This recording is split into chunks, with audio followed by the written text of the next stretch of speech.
Filly ഫീസ്റ്റിൻ്റെ ഒരു ശുശ്രൂഷകനാണ്. ഇദ്ദേഹത്തിനുണ്ടായ വിടുതൽ അത്ഭുതകരമായ വിടുതൽ. Praise the Lord. ബ്രദർ ആൻഡിൻ ഇന്ന് ലക്ഷങ്ങളിൽ ചിലർക്ക് മാത്രം വരുന്ന ഒരു രോഗം തൻ്റെ ചെറുപ്രായത്തിൽ ഉണ്ടായ ആളാണ്. ഹീമോഫീലിയ എന്ന ഭീകരമായ രോഗത്തിന് അടിമപ്പെട്ട് ഇന്ന് ഈ ലോകത്ത് കാണരുതാഞ്ഞ വ്യക്തിയാണ്. എന്നാൽ യേശു തന്നെ അത്ഭുതകരമായി രക്ഷിച്ചതോർത്ത് ഞാൻ കർത്താവിനെ സ്തുതിക്കുക. ഹീമോഫീലിയ രോഗത്തിൻ്റെ പ്രത്യേകത, രക്തത്തിലെ ചില പ്രത്യേക ഫാക്ടറുകൾ ഇല്ലാതിരിക്കും. ഫാക്ടർ 8 എന്ന് പറയുന്ന ഒരു ഫാക്ടർ അദ്ദേഹത്തിൻ്റെ രക്തത്തിലില്ല. അത് നിമിത്തം ഉണ്ടാകുന്ന എന്താണെന്ന് ചോദിച്ചാൽ, മുറിഞ്ഞാൽ കരിയത്തില്ല. അത് പുറത്തെ മുറിവുകൾ മാത്രമല്ല, അകത്തുണ്ടാകുന്ന ഇന്റേണൽ ചെറിയ മുറിവുകൾ, ചെറിയ തട്ടും മുട്ടിനും അകത്ത് രക്തം വാർന്ന് അകത്ത്. ഞാൻ അദ്ദേഹത്തെ ആദ്യം കാണുമ്പോൾ തൻ്റെ 2 കാൽമുട്ടുകളും ഒരു ഫുട്ബോൾ പോലെ വീർത്തായിരുന്നു. അവിടെ എല്ലാം രക്തം കിടക്കുക, നടക്കാനൊക്കില്ല. ഈ ലോകത്തിൽ ഉണ്ടാകാവുന്ന ഏറ്റവും വലിയ അതിവേദന അങ്ങനെയുള്ളവർ അനുഭവിക്കും. അങ്ങനെയുള്ളവർക്ക് പെത്തഡിൻ, മോർഫിൻ ഇങ്ങനെയുള്ള കുത്തിവെപ്പുകൾ നൽകി അങ്ങനെയാണ് അവർ ജീവിക്കുന്നത്. അങ്ങനെ ഈ ഹീമോഫീലിയ രോഗികളുടെ ഒരു സംഘടന തന്നെ ഉണ്ട്. ഇന്നലെ ഇദ്ദേഹം സാക്ഷ്യം പറയുമ്പോൾ ആ സാക്ഷ്യം കേട്ട ഒരു ഡോക്ടർ, തൃശ്ശൂരിൽ നിന്നുള്ള ഡോക്ടർ, മൂവാറ്റുപുഴ മീറ്റിങ്ങിലുണ്ടായിരുന്നു. അദ്ദേഹം എൻ്റെ കയ്യിൽ വന്ന് പിടിച്ചിട്ട് ഇങ്ങനെ പറഞ്ഞു, ബ്രദറെ, ഹീമോഫീലിയ രോഗി ഒരിക്കലും ഇങ്ങനെ ഇരിക്കില്ല. കാരണം ഞാൻ ഹീമോഫീലിയ രോഗികൾക്ക് വേണ്ടി നിൽക്കുന്ന ഒരാളാണ്. ഇതൊരു മിറക്കിളാണെന്ന് ആ ഡോക്ടർ എന്നോട് പറയാനിടയായി. ഹല്ലേലൂയ. ആൻറ്റൻ ബ്രദറിന് ഏത് പ്രായത്തിലായി രോഗം കണ്ടെത്തിയതല്ലേ ഉണ്ടായത്? ജനിച്ച് 1.5 വയസ്സാകുന്ന പ്രായത്തിലാണ് ഈ രോഗം കണ്ടെത്താനിടയായി തീർന്നത്. അതിനുശേഷം 1.5 വയസ്സിന് സമയത്ത് എൻ്റെ മുട്ടിൽ നീന്തി നടക്കുന്ന സമയത്ത് എൻ്റെ മുട്ടിലിൻ്റെ 2 കാലിലും കരിനീലിപ്പ് കളറുള്ളൊരു ബ്ലഡ് ക്ലോട്ട് ചെയ്ത് കിടക്കുന്നൊരു അവസ്ഥയുണ്ടായി. ആ സമയത്ത് ഹോസ്പിറ്റലിൽ കൊണ്ടുപോയി. പക്ഷെ അവർക്ക് ഇത് എന്താണെന്ന് കണ്ടുപിടിക്കാൻ പറ്റിയില്ല. അവർ കോട്ടയം ESI ഹോസ്പിറ്റലിലോട്ട് റെഫർ ചെയ്തു. അവിടെ വന്നപ്പോഴും രോഗം എന്താണെന്ന് അവർക്കറിയത്തില്ല. പക്ഷെ അവർ ചാർട്ടിൽ ഇങ്ങനെ എഴുതിയിട്ടു ഹിമോഫീലിയ എന്നെഴുതി ക്വസ്റ്റ്യൻ മാർക്ക് ഇട്ട് അവിടെ നിർത്തി. ഹീമോഫീലിയ ആയിരിക്കുമോ? അതിനുശേഷം ഇതിന് മെഡിക്കൽ സയൻസിൽ ലോകത്തിൽ ഇന്ന് വരെ, ഈ നിമിഷം വരെ ഒരു മരുന്ന് കണ്ടുപിടിച്ചിട്ടില്ല. അതായത് ബ്ലഡ് ക്ലോട്ട് ചെയ്യാൻ വേണ്ടി നമ്മുടെ ശരീരത്തിൽ 13 ഫാക്ടേഴ്സ് ഉണ്ട്. അതിൽ ഫാക്ടർ 8 എൻ്റെ ശരീരത്തിൽ <1% ഉള്ളൂ. അത് സൃഷ്ടിച്ചവൻ അത് സൃഷ്ടിച്ചു തരാതെ ഈ ലോകത്തിൽ അതിന് യാതൊരു മാർഗവുമില്ല. ആ അവസ്ഥയിൽ എൻ്റെ 1.5 വയസ്സ് വരെ എൻ്റെ കുടുംബത്തിൽ വളരെ സന്തോഷമായിരുന്നു ഒരു ആൺകുഞ്ഞ് പറഞ്ഞതിൻ്റെ. എന്നാൽ 1.5 വയസ്സിന് ശേഷം എൻ്റെ കുടുംബം വലിയൊരു നരകതുല്യമായ ജീവിതത്തിലേക്ക് കടന്നു. എൻ്റെ കുടുംബത്തെ കുറിച്ച് ഒന്ന് പറയാമോ? മാതാപിതാക്കൾ അവരെന്ത് ചെയ്യുന്നു? എൻ്റെ ഫാദർ അധ്യാപകനായിരുന്നു, എൻ്റെ മദർ ഒരു അധ്യാപികയായിരുന്നു, എൻ്റെ സിസ്റ്റർ നഴ്സിംഗ് കഴിഞ്ഞു, കല്യാണം കഴിഞ്ഞ വിവാഹ ജീവിതം നയിക്കുന്നു. അതെ ബ്രദർ, നിങ്ങൾ താമസിച്ചുകൊണ്ടിരുന്ന മുണ്ടക്കയം 365 ദിവസത്തിൽ ഏതാണ്ടോ 300 ദിവസവും ഹോസ്പിറ്റലിലുള്ള അവസ്ഥയുണ്ട്. 300 ദിവസത്തോളം ഹോസ്പിറ്റലില്ല. അപ്പം ഓരോ പ്രാവശ്യവും വന്ന് വീട്ടിൽ വന്ന് കയറും. ആ ആഴ്ച തന്നെ തിരിച്ച് ഹോസ്പിറ്റലിൽ പോകേണ്ട അവസ്ഥയാണ്. എപ്പോഴാണ് നമ്മൾ ഹോസ്പിറ്റലിൽ പോകാൻ ഇടയാകുന്നത്? അതായത് എനിക്ക് ഇതുപോലെ നിന്ന് കഴിഞ്ഞാൽ ഒരു 10 മിനിറ്റ് അല്ല അരമണിക്കൂർ നിന്ന് കഴിഞ്ഞാൽ എന്റെ ജോയിന്റ്സ് മുഴുവൻ ബ്ലീഡ് ചെയ്യും. കാലിൽ നിന്നാ മതി. അപ്പൊ എവിടെ ഭാരം വരുന്നോ ആ ഭാരത്തിന്റെ ആ ഭാഗത്തെല്ലാം ബ്ലീഡ് ചെയ്ത് അത് കണ്ടമാനം അങ്ങ് സെല്ല് ചെയ്യും. സെല്ല് ചെയ്ത് കഴിഞ്ഞാൽ വേദന എന്ന് പറഞ്ഞാൽ സാധാരണ ഒരു വ്യക്തിക്ക് ഉണ്ടാകുന്നതിന്റെ 10 ഇരട്ടി മേളിലാണ് വേദന ടൈംസ് മേളിലാണ് വേദന ഉണ്ടാകുന്നത്. പക്ഷെ അതിന് ഏത് മെഡിസിൻ എടുത്താൽ പോലും ആ വേദനയെ കവർ ചെയ്യാൻ പറ്റത്തില്ല. അവസാന ഭാഗത്ത് എന്നൊക്കെ പറഞ്ഞാൽ ഞാൻ ഓർക്കുന്നുണ്ട്, മോർഫിനും പെതഡിനും ഒക്കെ എടുക്കുമായിരുന്നു. ആ സമയത്ത് പോലും ഈ വേദനയെ കീഴടക്കാൻ ആ മരുന്നിന് പോലും പറ്റത്തില്ല. അപ്പൊ ഡോക്ടർമാർ അതിനെ കുറിച്ച് എന്തായിരുന്നു ബ്രദറിന് ഭാവിയെ കുറിച്ച് പറഞ്ഞത്? എന്തെങ്കിലും സാധ്യത പറഞ്ഞു? ഒരു സാധ്യതയും പറഞ്ഞില്ല. ഈ ഇന്ന് വരെ ഒരു ഡോക്ടേഴ്സും ഒരു സാധ്യതയും പറഞ്ഞില്ല. എപ്പോൾ നീ മരിക്കുന്നോ ആ സമയമാണ് പറഞ്ഞത്. ഏത് നിമിഷവും മരിക്കാൻ തയ്യാറായി നിന്നോണം. ആ മരണം കണ്ടോണ്ടാണ് ഞാൻ 26 വർഷത്തോളം. എല്ലാ ഹീമോഫീലിയ രോഗികളെ സംബന്ധിച്ച് ഇങ്ങനെ തന്നെയാണ്. ഇന്ന് ഉള്ള രോഗികളിൽ പലരും ഭൂമിയിൽ നിന്ന് മാറ്റപ്പെട്ടു പോയി. ഉള്ളവര് ഇന്ന് കട്ടിലിൽ ഇങ്ങനെ കിടക്കുന്ന അവസ്ഥയാണ്. അതിന്റെ ഒരു സംഘടനയുണ്ട്. അങ്കമാലി ലിറ്റിൽ ഫ്ലവർ ഹോസ്പിറ്റലിൽ അതിനൊരു സംഘടന ഹീമോഫീലിയ സൊസൈറ്റി ഉണ്ട്. അതിന്റെ അംഗമായിരുന്നു ഞാൻ. ഇങ്ങനെയുള്ളവർക്ക് ബ്ലഡ് കൊടുക്കുകയും അങ്ങനെയുള്ള കാര്യങ്ങൾ ചെയ്യും തീർച്ചയായിട്ടും. അതിനുള്ള ആദ്യത്തെ പ്രതിവിധി എന്ന് പറഞ്ഞാൽ പോകുന്ന ബ്ലഡ് HB ശരീരത്തിലെ നോക്കി കൗണ്ട് താഴുന്ന അനുസരിച്ച് ബ്ലഡ് ശരീരത്തിലേക്ക് കയറ്റിക്കൊണ്ടിരിക്കണം. അത് ഞാൻ പറയാറുണ്ട്, ഒരു തികഞ്ഞ മദ്യപാനിയോട് ചോദിക്കുക, നിങ്ങൾ എത്ര കുപ്പി മദ്യം ഇത്രയും നാളായിട്ട് കഴിച്ചെന്ന് ചോദിച്ചാൽ അവർക്ക് കണക്ക് പറയാൻ പറ്റത്തില്ല. അതുപോലെ തന്നെ എൻ്റെ ശരീരത്തിൽ എത്രമാത്രം ബ്ലഡ് കയറ്റിയിട്ടുണ്ടെന്ന് ചോദിച്ചാൽ എനിക്കറിയത്തില്ല. ഓരോ പ്രോബ്ലം ഉണ്ടാകുമ്പോഴും അനേക കുപ്പി ബ്ലഡ് എൻ്റെ ശരീരത്തിൽ കയറ്റി. ബ്ലഡ് ബാങ്കിൽ നിന്ന് എടുക്കുന്ന ബ്ലഡ് എനിക്ക് പറ്റത്തില്ല. അതായത് ഫ്രഷ് ബ്ലഡ് വേണം എൻ്റെ ശരീരത്തിൽ കയറ്റാൻ. അതിൻ്റെ അകത്ത് ആ ഫാക്ടർ 8 ഉള്ളൂ. അത് കയറ്റിയാൽ മാത്രമേ ബ്ലീഡിങ് നിൽക്കത്തുള്ളൂ. നമുക്ക് തരാൻ ആൾക്കാർ ഒരുങ്ങി നിൽക്കണം. എപ്പോഴും എൻ്റെ വീട്ടിൽ ഒരു ലിസ്റ്റ് ഉണ്ട്. ഒരു 3 മാസം കൂടുമ്പോഴത്തേന് ഇങ്ങനെ അവരെ മാറ്റി ഓരോ പ്രശ്നം വരുമ്പോഴും ഇങ്ങനെ റോൾ ചെയ്ത് ഓരോ പ്രാവശ്യം. ഒരു മാസം തന്നെ പലരുടെ ബ്ലഡ് എടുക്കും, വേണ്ടി വരും. അങ്ങനെ 100 കണക്കിന് കുപ്പി കയറ്റിയിട്ടുണ്ട്. അത് ശരി. അപ്പം അത് കൂടാതെ ഈ ഫാക്ടർ 8 ബ്ലഡിൽ കൂടെ മാത്രമേ നമുക്ക് ലഭിക്കത്തുള്ളൂ. അല്ലാതെ ഫാക്ടർ 8 എന്ന് പറഞ്ഞ ഒരു മെഡിസിൻ ഉണ്ട്, ആന്റി ഹിമോഫിലിക് ഫാക്ടർ എന്നാണ് അതിന്റെ പേര്. അത് 1000 യൂണിറ്റ് ഇഞ്ചക്ഷൻ വേണം എൻ്റെ ശരീരത്തിന്റെ തൂക്കം അനുസരിച്ച് അതിന്റെ ഇഞ്ചക്ഷന്റെ അളവ്. അത് എൻ്റെ ശരീരത്തിൽ കയറ്റണമെങ്കിൽ 1000 യൂണിറ്റ് വേണം. ആ 1000 യൂണിറ്റിന് 1000 യൂണിറ്റിന് 10,000 രൂപ വില ഒരു ബോട്ടിൽ. ഇപ്പോഴത്തെ വില മുമ്പ്? ഇപ്പോഴത്തെ വില. അന്ന് ഞാൻ എൻ്റെ സൗഖ്യമാകുന്ന സമയത്ത് അതിനാണ്ട് 3000 ആ റേഞ്ചോളം. ഇപ്പോൾ അതിന്റെ വില 10,000 രൂപയാണ്. അത് എടുത്താൽ പോലും എടുക്കുന്നത് എങ്ങനെയാണെന്ന് ചോദിച്ചാൽ എൻ്റെ ശരീരത്തിൽ ലെസ് ദാൻ 1% ആണ് ഫാക്ടർ 8. അത് എത്രമാത്രം ഉണ്ടോ അത്രമാത്രം അത് എടുക്കണം. ഒരു ഇഞ്ചക്ഷൻ കൊണ്ട് നിൽക്കണമെന്നില്ല. ബ്ലീഡിംഗ് ഉണ്ടാകുമ്പോഴാണ്. ബ്ലീഡിംഗ് ഉണ്ടാകുമ്പോൾ ശരീരത്തിൽ ഫാക്ടർ 8ന്റെ അളവില്ലാത്തത് കൊണ്ടാണ് ബ്ലീഡ് ചെയ്യുന്നത്. ബ്ലീഡിംഗ് നിൽക്കത്തില്ല. അപ്പൊ ഈ ഫാക്ടർ 8 ആണ് എന്റെ ശരീരത്തിലേക്ക് ഇഞ്ചക്ട് ചെയ്യുന്നത്. അത് എത്രമാത്രം ശരീരത്തിൽ വേണോ അത്രമാത്രം നിൽക്കുന്ന അവസ്ഥ ഏതാണോ അത്രയും ഫാക്ടർ എന്റെ ബ്ലീഡിംഗ് ക്ലോട്ട് ചെയ്യാൻ തുടങ്ങുന്നിടം വരെ കുത്തിവെക്കണം ചുരുക്കം. അപ്പൊ അങ്ങനെ ഒരിക്കൽ കുത്തിവെച്ചാൽ പിന്നെ അതിന് എത്ര നാൾ അതിന്റെ ശക്തി ഉണ്ട്? 8 മണിക്കൂറത്തേനേ ഉള്ളൂ. ഈ 10,000 രൂപയുടെ കുത്തിവെപ്പെടുത്താൻ 8 മണിക്കൂറത്തേനേ ഉള്ളൂ. 8 മണിക്കൂർ കഴിഞ്ഞ് കഴിഞ്ഞാൽ വീണ്ടും ബ്ലീഡ് ചെയ്യുവാണെങ്കിൽ വീണ്ടും ഇത് ഫാക്ടർ എടുക്കുകയും ചെയ്യണം. പോയ ബ്ലഡിന് പകരം ബ്ലഡും ശരീരത്തിൽ കയറ്റേണ്ടതായിട്ടുണ്ട്. അപ്പൊ ഈ സ്ഥിരം ഇതായിരുന്നു.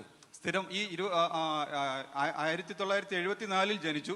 അതിനുശേഷം 1.5 വയസ്സിന് ശേഷം 2000 വരെ ഈ ജീവിതമായിരുന്നു. എന്നും ആശുപത്രി, ബ്ലഡ് കയറ്റ്. അതെ. ഇങ്ങനെ എന്നും കാലും കൈയും ഒക്കെ സ്വെല്ല് ചെയ്യുമായിരുന്നു. അതുപോലെ തന്നെ കൈയുടെ ഇവിടെ ഇങ്ങനെ ശരിക്കൊന്ന് അമർത്തുവാണെങ്കിൽ അവിടെ ബ്ലഡ് ഇങ്ങനെ കരിനീലിച്ചു വരുമായിരുന്നു വട്ടത്തിൽ ഇങ്ങനെ. അതായത് അപ്പൊ ഈ ഹീമോഫിലിയ രോഗികളെല്ലാം ഇതുപോലെ കഷ്ടപ്പെടുകയാണ്. വളരെ കഷ്ടപ്പാടില്ല. ഇത് ലക്ഷങ്ങളിൽ ഒരാൾക്ക്. അതെ, ലക്ഷങ്ങളിൽ ഒരാൾക്ക്. ഓക്കെ ബ്രദറിന് അപ്പോൾ ഈ സൗഖ്യത്തിലേക്ക് വന്നത് എങ്ങനെയാണെന്ന് പറയാമോ? ഞാൻ എൻ്റെ 99 എൻ്റെ ഹിപ്പ് ജോയിന്റ് ബ്ലീഡ് ചെയ്തു. അതായത് ഈ ജോയിന്റ് ബ്ലീഡ് ചെയ്താലാണ് ഏറ്റവും വലിയ പെയിൻ ഉണ്ടാകുന്നത്. നമുക്ക് ചലിക്കാൻ പോലും പറ്റത്തില്ല കട്ടിലിൽ കിടന്ന്.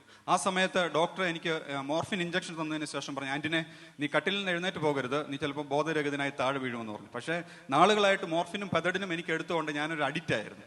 ഈ വേദന ഇല്ലെങ്കിൽ പോലും ഞാൻ കട്ടിലിൽ കിടന്ന് കാറാൻ തുടങ്ങി ഇതിനു വേണ്ടി, ഈ ഇഞ്ചക്ഷൻ എനിക്ക് ലഭിക്കാൻ വേണ്ടി. ആ സമയത്ത് ഇത് അഡിക്റ്റ് ആയി. ഇതൊരു മയക്കുമരുന്ന് പോലെ. അത് കയറുമ്പോൾ ആ നീഡിൽ നിന്ന് ഒരു തുള്ളി അകത്തോട്ട് ചെല്ലുമ്പോൾ തന്നെ നമ്മുടെ അവസ്ഥ ഒരു വേറൊരു ലോകത്തേക്ക് നമ്മൾ പോകുന്ന ഒരു അവസ്ഥ ഉണ്ടാവും. അപ്പൊ എനിക്കത് അഡിക്റ്റ് ആയിരുന്നു. അപ്പം ഡോക്ടർ പറഞ്ഞ് ഇറങ്ങിപ്പോകരുത്. പക്ഷെ ഞാനത് കേട്ടില്ല. ഞാൻ എഴുന്നേറ്റ് ടോയ്ലറ്റിന്റെ അടുത്ത് വരെ പോകുന്നത് ഞാൻ ഓർക്കുന്നുണ്ട്. അവിടെ വെച്ച് ഞാൻ ടോയ്ലറ്റിലേക്ക് വീണു. ആ കിടപ്പ് 2.5 വർഷത്തോളം എന്റെ മുട്ടിന് ഫ്രാക്ചറായി. ആ കിടപ്പ് 2.5 വർഷം കണ്ടിന്യൂസ് ആയിട്ട് ഞാൻ കിടക്കാനിടയായി തീർന്നു. ആ സമയത്താണ് 2000 വെച്ച് ഞാൻ യേശുവിനെ കണ്ടെത്തുന്നത്. യേശുവിനെ അറിയാമായിരുന്നു എന്ന് ചോദിച്ചാൽ എനിക്ക് യേശുവിനെ അറിയാമായിരുന്നു. അത് ലോകത്തിൽ ആരോടും ചോദിച്ചാലും യേശുവിനെ അറിയാം, ക്രിസ്ത്യാനിയുടെ ദൈവമായ യേശുവിനെ. പക്ഷെ യഥാർത്ഥ യേശുവിനെ ഞാൻ കണ്ടെത്തിയത് ആ 2000-ലാണ്.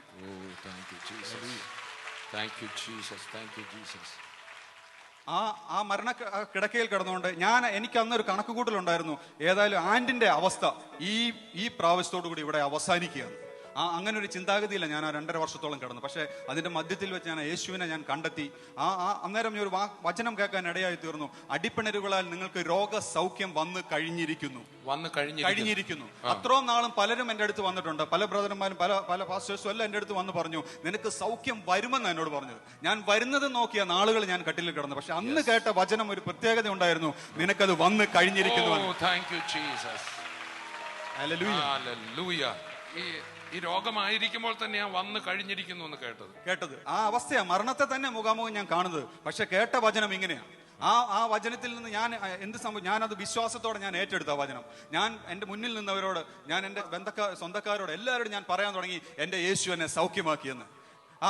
അത് കേൾക്കുന്ന സൗഖ്യമാക്കിയെന്ന്. ഞാൻ വചനം അങ്ങനെയാ പറയുന്നത്, നീ സൗഖ്യമായി കഴിഞ്ഞെന്നാ പറഞ്ഞത്. അപ്പോഴും രോഗിയായിട്ട് കിടക്കുക, ചലിക്കാൻ മേലാതെ തന്നെ കിടക്കുന്നത്.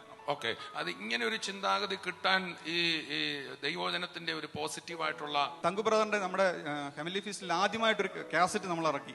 ആ കാസറ്റ് ഞാനന്ന് ഹോസ്പിറ്റലിൽ കിടക്കുന്ന സമയത്ത് എന്റെ വാക്മാനിലിട്ടത് കണ്ടിന്യൂസ് ആയിട്ട് ഇങ്ങനെ കേൾക്കാനിടയായി തീർന്നു. അപ്പം തങ്കു ബ്രദർ സൗഖ്യമായത് ഞാൻ കേൾക്കാനിടയായി, അദ്ദേഹത്തിന്റെ സാക്ഷ്യം. അപ്പൊ അത് ഞാൻ കേട്ടു ഇങ്ങനെ കണ്ടിന്യൂസ് ആയിട്ട് ഇങ്ങനെ റിപ്പീറ്റ് ചെയ്ത് പറഞ്ഞ ബ്രദർ പിന്നെ വിശ്വാസത്താൽ സ്റ്റെപ്പ് വെച്ചു. പിന്നെ ഇത് കേൾക്കുകയും ഞാൻ പറയാനും തുടങ്ങി, എന്റെ യേശു എന്നെ സൗഖ്യമാക്കിയെന്ന്. അങ്ങനെ പറഞ്ഞുകൊണ്ടിരിക്കുമ്പോൾ ചുറ്റും നിന്നവരും അവരും ഇങ്ങനെ പറഞ്ഞത്, അവന് അവസാനമായപ്പോഴത്തേനും അവന് ഭ്രാന്തായെന്നാ പറഞ്ഞത്. എന്നാൽ അവര് പറയുന്നത് നോക്കി ഞാൻ നിന്നില്ല, ഞാൻ വീണ്ടും പറഞ്ഞുകൊണ്ടിരുന്നു, എന്റെ യേശു എന്നെ സൗഖ്യമാക്കിയെന്ന്. ഹല്ലേലൂയ. ഈ സാക്ഷ്യത്തിൽ നിന്ന് കരം അടിച്ച്, ഇതാ വിശ്വാസം. ഹല്ലേലൂയ. സൗഖ്യം വരാൻ കാത്തിരുന്നില്ല. ഇല്ല, വരാൻ ഞാൻ കാത്തിരുന്നില്ല. അവരാ കളിയാക്കി ചിരിക്കുന്ന സമയത്ത് ഞാൻ പറഞ്ഞുകൊണ്ടിരുന്നു, എന്റെ യേശു എന്നെ സൗഖ്യമാക്കിയെന്ന്. അത് പറഞ്ഞുകൊണ്ടിരിക്കുന്ന സമയത്ത് തന്നെ ഞാൻ പതുക്കെ കട്ടിലിൽ നിന്ന് എഴുന്നേൽക്കാൻ തുടങ്ങി, പതുക്കെ കാലെടുത്ത് വെക്കാൻ തുടങ്ങി. ആ വെക്കുന്ന സമയത്തും എന്റെ മുന്നിൽ ആര് വന്നാലും ഞാൻ അവരോട് പറയും, എന്റെ യേശു എന്നെ സൗഖ്യമാക്കിയെന്ന്. Oh Jesus. വേദന തിന്നോണ്ടാ ഞാൻ നിൽക്കുന്നത്. വേദന എന്ന് പറഞ്ഞാൽ ആ കാലെടുത്ത് ചവിട്ടുമ്പോഴത്തേനും അതുപോലെ ജീവൻ പോകുന്ന വേദനയാ. പക്ഷെ ആ വേദനയുടെ മധ്യത്തിൽ നിന്നോണ്ട് ഞാൻ പറയും, എന്റെ യേശു എന്നെ സൗഖ്യമാക്കി. അടിപ്പിണരുകളാൽ എനിക്ക് സൗഖ്യം വന്നിരിക്കുന്നു. അവന്റെ അടിപ്പിണരുകളാൽ എനിക്ക് സൗഖ്യം. എല്ലാവരും വിളിച്ചു പറഞ്ഞു, യേശു ക്രിസ്തുവിന്റെ അടിപ്പിണരുകളാൽ എനിക്ക് സൗഖ്യം വന്നിരിക്കുന്നു. ഇതിന്റെ മധ്യത്തിൽ ഞാൻ എന്നെ കണ്ടുകൊണ്ട് ഈ കേട്ടോണ്ടിരിക്കുന്നവരോട് ഒരു ചോദ്യം ചോദിക്കട്ടെ, അവന്റെ അടിപ്പിണരുകളാൽ ആർക്കൊക്കെ സൗഖ്യം വന്നിരിക്കുന്നു? ഞാൻ ചോദിക്കട്ടെ, ഏത് സഭക്കാർക്കൊക്കെ സൗഖ്യം വന്നിരിക്കുന്നു? ക്രിസ്ത്യാനിക്ക് സൗഖ്യം വന്നെന്നാണോ? അല്ല. സാക്ഷാൽ നമ്മുടെ രോഗങ്ങളെ അവൻ വഹിച്ചു, നമ്മുടെ വേദനകളെ അവൻ ചുമന്നു. അവൻ മുഴു ലോകത്തിന്റെയും പാപത്തെ ചുമന്നുകൊണ്ട് കുരിശന്മേൽ കയറി മുഴു ലോകത്തിന്റെയും രോഗസൗഖ്യത്തിനായി അവൻ അടിയേറ്റെങ്കിൽ യേശു കൊടുത്ത സൗഖ്യം ക്രിസ്ത്യാനിയുടെയോ ഏതൊരു പ്രത്യേക സഭാവിഭാഗത്തിന്റെ അല്ല, വിശ്വസിക്കുന്ന ഏവർക്കും. ക്രിസ്ത്യാനിയെ പക്ഷെ വിശ്വസിക്കുന്നില്ലെങ്കിൽ കിട്ടില്ല. പക്ഷെ വേറൊരാൾ അക്രൈസ്തവനെ വിശ്വസിക്കുന്നുണ്ടെങ്കിൽ കിട്ടും. ചേർന്നൊരു ഹല്ലേലൂയ പറയാം. ക്രൈസ്തവ പാരമ്പര്യമുള്ള വ്യക്തിയാ, പക്ഷെ ഇത് വിശ്വാസത്താൽ എടുക്കുന്നില്ലെങ്കിൽ അയാൾക്ക് ലഭിക്കില്ല. അതുകൊണ്ടാണ് പൗലോസ് പറയുന്നുണ്ട്, യഹൂദന്മാരെ കുറിച്ച് പറയുകയാണ്, ന്യായപ്രമാണം അനുസരിക്കാത്ത യഹൂദൻ പരിച്ഛേദനയേറ്റിട്ടും പരിച്ഛേദനയല്ല. എന്നാൽ ന്യായപ്രമാണം കിട്ടാത്ത വിജാതിയർ ന്യായപ്രമാണത്തിലുള്ളത്, അവർക്ക് പരിച്ഛേദന ഇല്ലെങ്കിലും അവർ ചെയ്യുമ്പോൾ അവൻ യഹൂദനേക്കാൾ നല്ല യഹൂദനാ. അതുപോലെ തന്നെയാ ക്രിസ്ത്യാനി എന്ന പേരുള്ളവനല്ല ക്രിസ്ത്യാനി, മറിച്ച് യേശു ജീവിക്കുന്നു, അവന്റെ അടിപ്പിണരാൽ എനിക്ക് സൗഖ്യമുണ്ട് എന്ന് പറയുന്നവനാ ക്രിസ്ത്യാനി. ചേർന്ന് കർത്താവിനെ സ്തുതിക്കാം. ഏതോ ഒരു ബോർഡ് വെച്ച സഭയിൽ പോകുന്നവനല്ല ക്രിസ്ത്യാനി. ബൈബിൾ കയ്യിൽ പിടിച്ചുകൊണ്ട് ക്രിസ്ത്യാനിയാകില്ല. അവൻ ജീവനോടെ ഉണ്ടെന്നും അവന്റെ സൗഖ്യം എനിക്കാണ്. സൗഖ്യമാകാൻ കാത്തിരിക്കുകയല്ല, അവന്റെ അടിപ്പിണരാൽ സൗഖ്യമുണ്ട്. ഇന്നും സജീവമായ ഒരു ബന്ധം കർത്താവിനോട് നമ്മൾ പുലർത്തുമ്പോഴാ നമ്മൾ ക്രിസ്ത്യാനിയാകുന്നത്. അത് തന്നെയാണല്ലോ ബ്രദർ പറഞ്ഞത്, ക്രിസ്ത്യാനി എന്ന് പേരുണ്ടായിരുന്നു, പക്ഷെ ജീവനുള്ള ഒരു കർത്താവിനെ രുചിച്ചറിഞ്ഞു വേദനയ്ക്കകത്തൂടെ. പറഞ്ഞാട്ടെ ബ്രദറെ. അതിനുശേഷം ഞാൻ കർത്താവിലേക്ക് കൂടുതൽ അടുക്കുന്ന സമയത്ത് ഇങ്ങനെ ഞാൻ കോട്ടയത്ത് വന്നു, ഞാൻ മീറ്റിംഗ്സ് അറ്റൻഡ് ചെയ്യാൻ തുടങ്ങി. ആ സമയത്ത് ഞാൻ ഇങ്ങനെ കേട്ടു, യേശു എന്തൊക്കെ അനുഭവിച്ചോ അതൊന്നും നീ അനുഭവിക്കാതിരിക്കാൻ വേണ്ടിയാ കർത്താവ് അത് ചെയ്തതെന്ന്. ആ സമയത്ത് ഞാൻ ഇങ്ങനെ ബൈബിൾ എടുത്ത് വായിക്കാൻ തുടങ്ങി. വായിക്കുന്ന സമയത്ത് അവിടെ പറയാ, യേശു അവസാന തുള്ളി രക്തം വരെയും ഒഴുക്കിയത് നിനക്ക് വേണ്ടിയാന്ന് പറഞ്ഞു. പിന്നെ ഞാൻ എന്തിനു വേണ്ടി എന്റെ ശരീരത്തിൽ നിന്ന് ഈ രക്തം ഒഴുക്കേണ്ടതായിട്ട് ഞാൻ കർത്താവിനോട് പറഞ്ഞു, പിന്നെ ഞാൻ എന്റെ ശരീരത്തിൽ നിന്ന് എന്തിന് രക്തം എടുക്കുന്നു? ആ യേശു എനിക്ക് വേണ്ടിയാ ചെയ്തെങ്കിൽ ഇന്നു മുതൽ ഇനി എന്റെ ശരീരത്തിൽ നിന്ന് ഒരു തുള്ളി രക്തം പോലും ഒഴുകാൻ പാടില്ലെന്ന് അത് പറഞ്ഞു. ഞാൻ ഇങ്ങനെ ഈ വിശ്വാസത്തിന്റെ വാക്ക് ഇത് പറഞ്ഞുകൊണ്ടിരിക്കുമ്പോൾ തന്നെ എന്റെ അവസ്ഥ മാറാൻ തുടങ്ങി. ഞാൻ ഓരോ ചുവടെടുത്ത് മുന്നോട്ട് വെക്കാൻ തുടങ്ങി. അനേകരോട് ഇത് പറയാൻ തുടങ്ങി. പറയുന്നതിനനുസരിച്ച്, ഓരോരുത്തരോടും ഇത് പറയുന്നതിനനുസരിച്ച് ഉണ്ട്. തീർച്ചയായിട്ടും എനിക്ക് അതുപോലെ വേദന ഒന്നുകൊണ്ടാണ് ഞാൻ പറയുന്നത്. പക്ഷെ ആ പറയുന്ന അവസ്ഥയിലും എന്റെ അവസ്ഥ മാറിക്കൊണ്ടായിരുന്നു ഓരോ നിമിഷവും. എനിക്കറിയാം അത് വ്യക്തമായിട്ട്. ഇന്ന് നിങ്ങളുടെ മുമ്പിൽ ഈ നിൽക്കുമ്പോൾ പണ്ടത്തെ സമയത്ത് 1 മിനിറ്റ് അല്ല 10 മിനിറ്റ് പോലും എനിക്കിങ്ങനെ നിൽക്കാൻ പറ്റത്തില്ല.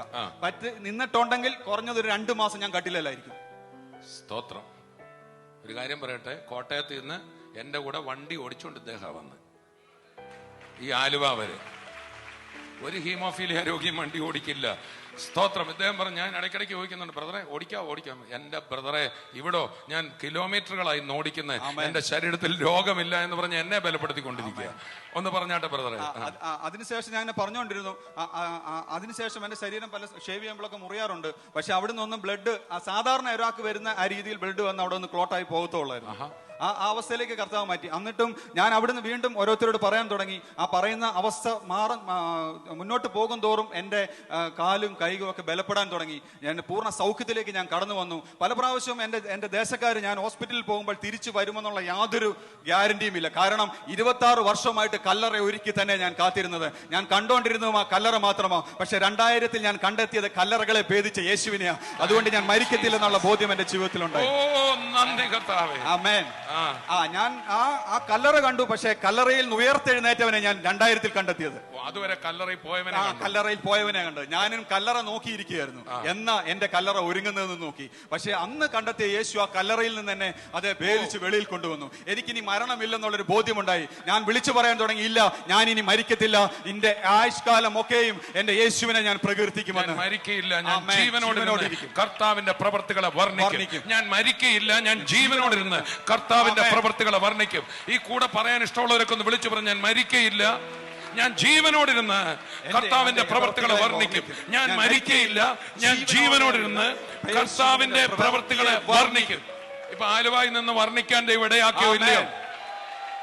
അങ്ങനെയാണെങ്കിൽ ഇവിടെ നിൽക്കുന്ന രോഗികൾ, ഈ കേട്ടോണ്ടിരിക്കുന്ന രോഗികൾ, ടെലിവിഷനിൽ തന്നെ കേട്ടോണ്ടിരിക്കുന്ന രോഗികൾ, നിങ്ങളോട് ഞാൻ പറയട്ടെ, ആന്റിൻ ബ്രദർ ഇന്ന് ആലുവായിൽ നിന്ന് ഞാൻ മരിക്കയില്ല, ജീവനോടിരുന്ന് കർത്താവിന്റെ പ്രവർത്തികളെ വർണ്ണിക്കുമെന്ന് പറഞ്ഞെങ്കിൽ ആ കട്ടിലിൽ തളർന്നു കിടക്കുന്ന നിങ്ങളുടെ സമയമായത്. നിങ്ങളും ചാടി എഴുന്നേക്കണം. നിങ്ങളും പറയണം, ഞാൻ മരിക്കയില്ല, ഞാൻ ജീവനോടിരുന്ന് കർത്താവിന്റെ പ്രവർത്തികളെ വർണ്ണിക്കും. യേശുവിന്റെ അടിപ്പിണരുകളാൽ എനിക്ക് സൗഖ്യം വന്നിരിക്കുന്നു. കരമടിച്ച് കർത്താവിനെ സ്തുതിക്കാം. Thank you, Jesus. അതിനുശേഷം ഓരോ ദിവസവും എൻ്റെ അവസ്ഥ മാറാൻ തുടങ്ങി. ആ സമയത്ത് ഞാൻ 91 സങ്കീർത്തനം ഇങ്ങനെ വായിക്കാനിടയായി. എൻ്റെ അവസാന ഭാഗത്ത് ഇങ്ങനെ എഴുതി വെച്ചിരിക്കുക, ദീർഘായുസ് കൊണ്ട് ഞാൻ നിന്നെ തൃപ്തി വരുത്തുമെന്ന്. അപ്പോൾ കർത്താവിന്റെ പ്രവൃത്തി വർണ്ണിക്കുമെന്ന് മാത്രമല്ല, നിനക്ക് ഞാൻ ദീർഘായുസ് കൂടി നൽകി തരുമെന്ന് വചനം എഴുതി വെച്ചിരിക്കുന്നത്. മരിക്കുക മാത്രമല്ല, എന്തൊക്കെ ഒരുക്കി കർത്താവ് വെച്ചിട്ടുണ്ടോ അത് മുഴുവൻ ഈ ഭൂമിയിൽ വെച്ച് അനുഭവിച്ചിട്ട് കർത്താവ് വരുമ്പോഴേ ഞാൻ എടുക്കപ്പെടുകയുള്ളൂ. എനിക്ക് സ്വന്തമായി ഡ്രൈവർ ഉണ്ടായിരുന്നു എൻ്റെ വാഹനത്തിന്. വെച്ചാൽ എപ്പോഴും ആവശ്യമുണ്ട്, എപ്പോഴാണ് പ്രശ്നം ഉണ്ടാകുന്നതെന്ന് അറിയത്തില്ല. ആ സമയത്ത് ഓടി പെട്ടെന്ന് ഹോസ്പിറ്റലിലോട്ട് കൊണ്ടുപോകാൻ വേണ്ടി അങ്ങനെ ഞാൻ മുന്നോട്ട് പോയി. 2003 കാലഘട്ടമായപ്പോഴത്തേനും ഞാൻ പതുക്കെ നടക്കാൻ തുടങ്ങി. നടക്കുന്ന ശേഷം ഞാൻ പതുക്കെ വാഹനം ഓടിക്കാൻ തുടങ്ങി. ഞാനപ്പം പറഞ്ഞു, വീട്ടിൽ അമ്മച്ചിയോട് പറഞ്ഞു, അമ്മച്ചി എനിക്കിനി ഡ്രൈവർ വേണ്ട. അപ്പൊ അമ്മച്ചി ചോദിച്ചു, നിനക്ക് ഇത് ഓടിച്ചോണ്ട് നടക്കാൻ പറ്റുമോ? ഞാൻ പറഞ്ഞു, അമ്മച്ചി, ഞാൻ പറയുന്ന യേശു അവൻ എന്നെ സൗഖ്യമാക്കിയതാ. ഇത് പറയുകയും കട്ടിലിൽ കിടക്കുകയും ചെയ്യാൻ എനിക്ക് പറ്റത്തില്ല. രണ്ടിലേതെങ്കിലും ഒന്ന് എന്റെ ജീവിതത്തിൽ സംഭവിക്കത്തുള്ളൂ. അതുകൊണ്ട് ആ ഡ്രൈവറെ എന്നേക്കുമായി ഞാൻ മാറ്റാനിടയായി തീർന്നു. ഞാൻ പറയട്ടെ, ആ 2003 മുതൽ ഈ 2011 വരെ ഞാൻ എത്ര കിലോമീറ്റർ വേണമെങ്കിലും ഞാൻ ഇന്ന് ഓടിക്കാറുണ്ട്. 300, 400, 500 കിലോമീറ്റർ വരെ വണ്ടി ഓടിക്കാറുണ്ട്. എന്റെ കർത്താവ് എന്നെ സൗഖ്യമാക്കി കഴിഞ്ഞതാ. ഒരു ദിവസം ഞാൻ ഡ്രൈവ് ചെയ്തുകൊണ്ട് വരുന്ന സമയത്ത് എന്നെ സ്ഥിരം നോക്കുന്ന മുണ്ടക്കയം ഹോസ്പിറ്റലിലെ ജോർജ് മാത്യു MLA യുടെ അനിയൻ KM മാത്യു എന്ന് പറഞ്ഞ ഡോക്ടർ KM മാത്യു ആണ് എന്നെ നോക്കിക്കൊണ്ടിരുന്നത്. ആ സമയത്ത് ആ ഡോക്ടർ എതിർവശത്ത് ഡ്രൈവ് ചെയ്ത് വരുമ്പോൾ ഞാൻ എൻ്റെ വാഹനം ഓടിച്ചുകൊണ്ട് പോകുന്നത് കണ്ടു. അതിനുശേഷം ഞാൻ ആ ഹോസ്പിറ്റലിൽ 2000 വരെ സ്ഥിരമായിട്ട് കിടന്ന ഹോസ്പിറ്റലിൽ ഞാൻ ഇപ്പോൾ ചെല്ലുന്നത് മറ്റുള്ള രോഗികൾക്ക് വേണ്ടി പ്രാർത്ഥിക്കാനാണ്. ഹല്ലേലൂയ. ഞാനൊരു ദിവസം ഒരു രോഗിക്ക് വേണ്ടി പ്രാർത്ഥിച്ചിട്ട് ഇറങ്ങി വരുന്ന സമയത്ത് ഡോക്ടർ എൻ്റെ നേരെ അങ്ങ് വന്നിട്ട് എന്നോട് ചോദിച്ചു, ഇപ്പോൾ ആന്റിനെ കാണാനില്ലല്ലോ, വേറെ ഏതെങ്കിലും ഹോസ്പിറ്റലിലാണോ പോകുന്നത്? അപ്പം ഞാൻ പറഞ്ഞു, അല്ല, ഞാൻ ഒരു ഡോക്ടറെ കണ്ടെത്തി, അവന്റെ പേര് യേശുവെന്ന, അവൻ എന്നെ സൗഖ്യമാക്കിയെന്ന് ആ ഡോക്ടറോട് ഞാൻ പറഞ്ഞു. അപ്പോൾ അദ്ദേഹം അത് വിശ്വസിക്കാൻ പറ്റുമെന്നറിയില്ല. അപ്പോൾ എന്നോട് പറഞ്ഞു, ആന്റിൻ, നീ വാഹനം ഓടിച്ചുകൊണ്ട് നടക്കുന്നത് ഞാൻ കണ്ടായിരുന്നല്ലോ, നിന്റെ അവസ്ഥ നിനക്കറിയാമല്ലോ, ചെറിയൊരു ആക്സിഡന്റ് പോലും ഉണ്ടായാൽ ഈ ഭൂമിയിൽ നീ മാറ്റപ്പെട്ടു പോകത്തില്ലേ? ഞാൻ ഡോക്ടറോട് പറഞ്ഞത് ഞാൻ സൗഖ്യമായെങ്കിൽ പിന്നെ ഡോക്ടറെ എനിക്ക് വാഹനം ഓടിക്കുന്നതിന് എന്താ കുഴപ്പം?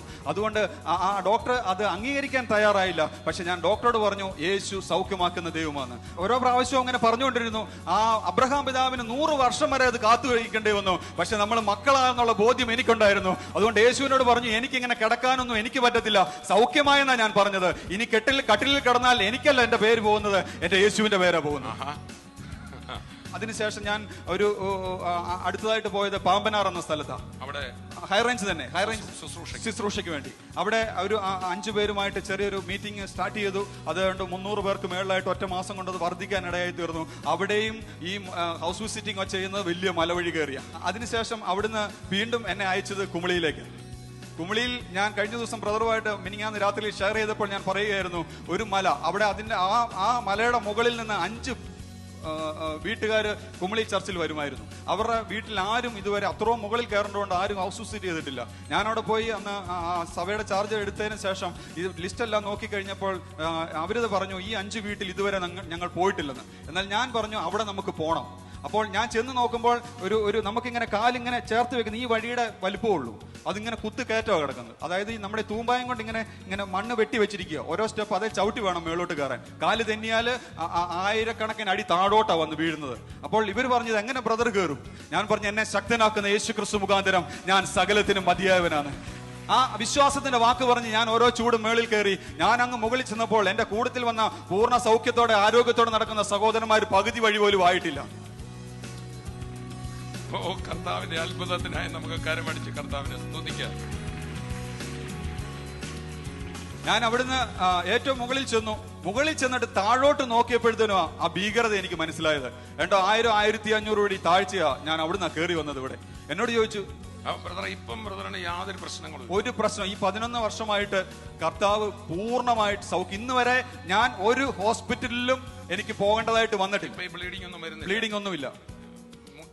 ഇല്ല. ഇത് സംബന്ധിച്ച് ഒരു മരുന്നുമില്ല. മറ്റേത് സ്റ്റോക്ക് ഫ്രിഡ്ജിലുണ്ടായിരുന്നു. ഈ ഫാക്ടർ 8 എന്ന് പറഞ്ഞ ആന്റി ഹിമോഫിലി ഫാക്ടർ എപ്പോഴും വീട്ടിൽ ഫ്രിഡ്ജിൽ സ്റ്റോക്ക് ഉണ്ട്. ഏത് നിമിഷം എപ്പോഴും വേണ്ടി വരും.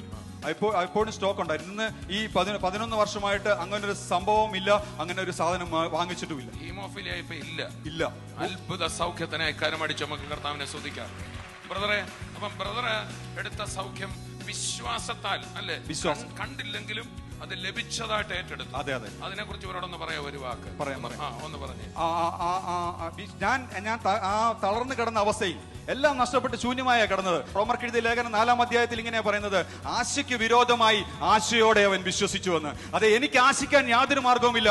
മെഡിക്കൽ സയൻസ് തള്ളി, ചാർച്ചക്കാർ തള്ളി, ബന്ധുമിത്രാദികൾ തള്ളി, മരണത്തെ കാത്തു കിടക്കുന്ന സമയത്തും ഞാൻ വാഹനം ഡ്രൈവ് ചെയ്യുന്ന കാണാൻ തുടങ്ങി. ഞാൻ എഴുന്നേറ്റ് നിൽക്കുന്നത് കാണാൻ തുടങ്ങി. ഭാവനയിൽ കാണുമായിരുന്നു, മരണക്കിടക്കയിൽ കിടക്കും. ഇങ്ങനെ പറഞ്ഞുകൊണ്ടിരുന്നു. ആശയ്ക്ക് ആ വിരോധമായി.